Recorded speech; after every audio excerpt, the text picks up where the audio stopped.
sang pejuang sejati. Tetapi dia tertikam oleh karena pemberontakan kita. Dia diremukkan oleh karena kejahatan kita. Ganjaran yang mendatangkan keselamatan bagi kita ditimpakan kepadanya, dan oleh bilur-bilurnya kita menjadi sembuh. Yesaya 53 ayat 5. Sahabat Iktus yang dikasihi Tuhan, hidup adalah sebuah perjuangan. Perjuangan demi mempertahankan hidup atau demi kebahagiaan orang lain, demi orang tua, keluarga, atau demi bangsa dan negara. Sang pejuang sejati memperjuangkan keselamatan saudara dan saya yang telah memberontak kepadanya, menjauh darinya, dan yang sesungguhnya tidak layak untuk diperjuangkan.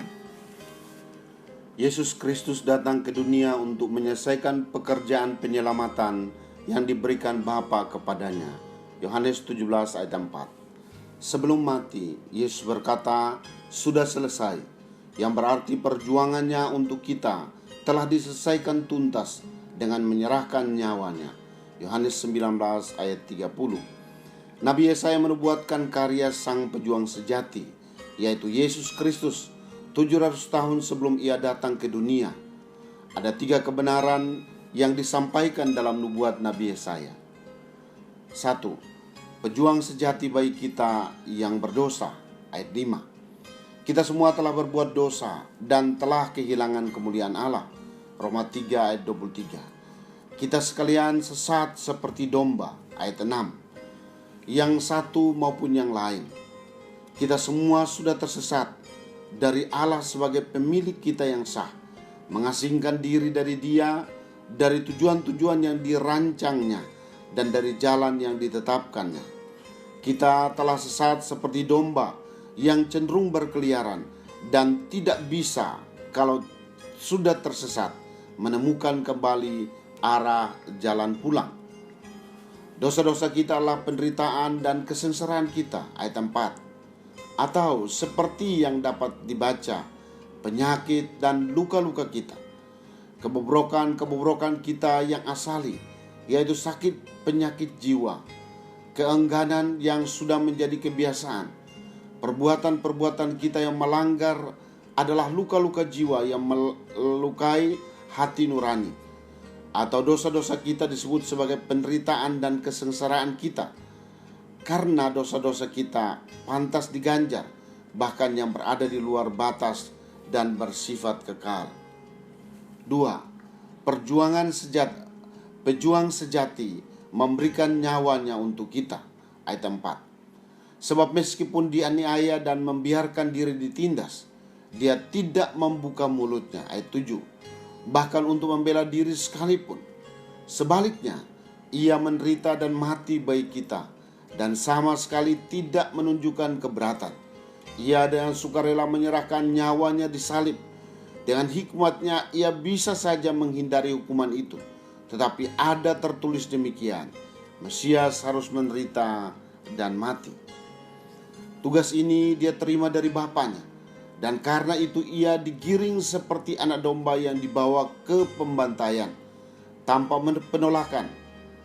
Dia adalah anak domba Allah. Bukan kehendakku, melainkan kehendak-Mu lah yang terjadi. Sungguh, aku datang. Dengan kehendaknya kita dikuduskan, bahwa dia menjadikan nyawanya sendiri sebagai korban bagi dosa kita. 3. Pejuang sejati menantikan respon kita. Ayat 1. Ia mengadakan pendamaian oleh darah salibnya. Dengan demikian damai sejahtera, yaitu semua yang baik, datang kepada kita. Kristus menderita kesakitan supaya kita bisa tenang. Dengan cara ini kita menerima kesembuhan, sebab oleh bilur-bilurnya kita menjadi sembuh. Dosa bukan hanya sebuah kejahatan, melainkan juga sebuah penyakit yang berkuasa langsung mematikan jiwa kita, dan yang kesembuhan darinya disediakan Kristus untuk kita. Oleh karena itu, respon yang paling tepat kita lakukan adalah menghambakan diri kepada Dia, karena memang kita adalah kepunyaannya dan tebusannya.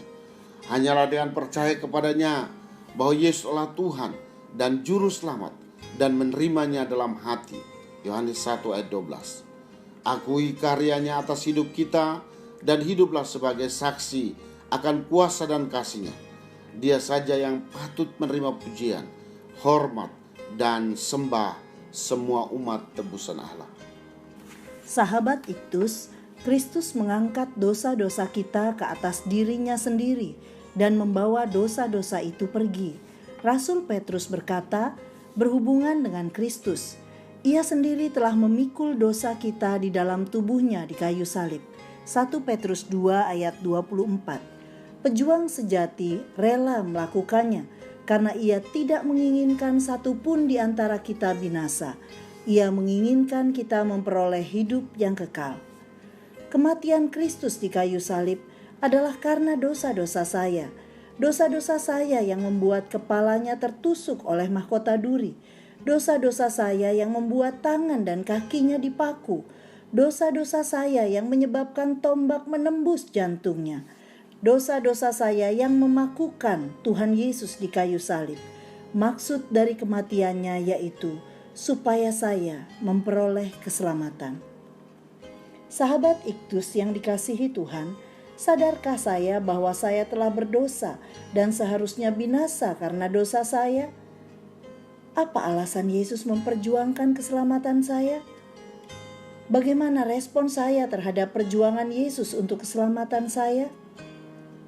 Tuhan Yesus, saya adalah orang berdosa yang seharusnya binasa. Saya bersyukur karena Engkau telah memperjuangkan keselamatan saya dengan memberikan nyawamu ganti saya. Saya hanya percaya kepadamu Yesus yang telah memperjuangkan kepentingan saya sehingga saya beroleh keselamatan. Beri kesempatan bagi saya untuk berjuang menyampaikan karya keselamatanmu kepada dunia. Amin. Perjuanganku kini adalah memberitakan perjuanganmu. Kristuslah